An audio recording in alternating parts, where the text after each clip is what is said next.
হেমিন ভাই একমাত্র ছেলে, আপনাদের কাছে দোয়া চাবেন পাওয়ার জন্য। আসসালামু আলাইকুম। আপনারা কষ্ট করে আসছেন আমার বাবার জানাজায়, জনসভার জন্য অনেক কৃতজ্ঞতা। আমি ছোটবেলা তো আমরা গ্রামের বাসাতে থাকতাম, তো আমি 4 বছর 5 বছর বয়স থেকে দাদুর সাথে জানাজা পড়তে চাইতাম। আমার দাদুকে তো সবাই চিনেন। তো আমি অনেক মানুষের জানাজা পড়ছি, অনেক মানুষের জানাজায় তাদের পরিবারের লোকজনের কথা শুনছি, কিন্তু নিজেকে কখনো বলতে হবে আমি কখনো কল্পনাও করি নাই। তো আমার বাবা এমন একটা মানুষ ছিলেন, কারো চাকরি লাগবে বাবার কাছে আসতেন, কারো টাকা লাগবে বাবার কাছে আসতেন, কারো কোন বিপদে পড়ছেন আমার বাবার কাছে আসতেন,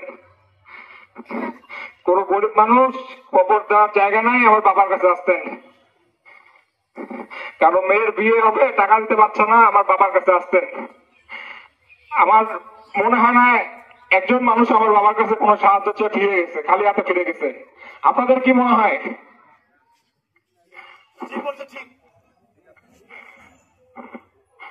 তো আমার বাবা এত ভালো একটা মানুষ ছিলেন, এত মানুষের উপকার করছেন, এত দান সৎকার করছেন। আপনারা দোয়া করবেন, আপনারা মুরব্বী। আমি ছোটবেলা থেকে শহরে ছিলাম, অনেককে চিনি না।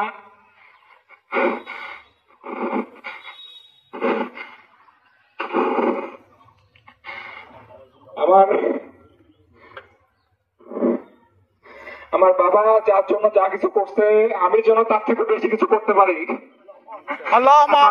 যে কোনো সমস্যা আমার কাছে আপনারা আসবেন, আমার সাধ্যমতো আমি চেষ্টা করব।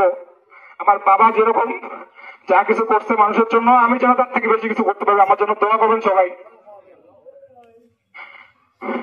আমার বাবা আমাকে ডাক্তার বানাইছে, আমি আমার বাবাকে কিছু প্রতিদান দিতে পারিনি, তাকে ঋণ শোধ করার মতো আমাকে সে সময়টা দেয় নাই।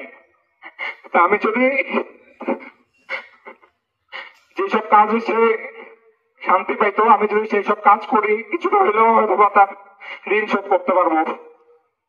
আল্লাহ যেন আমাকে এই তৌফিক দেয়। আপনারা আমার পরিবারের জন্য দোয়া করবেন। আর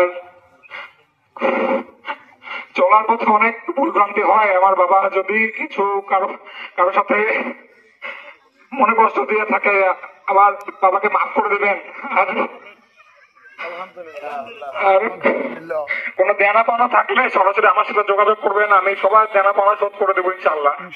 আমার চাচারা আছে, আমার ভাইয়া আছে, আমার দুলা ভাই আছে, আমরা সবাই আছি।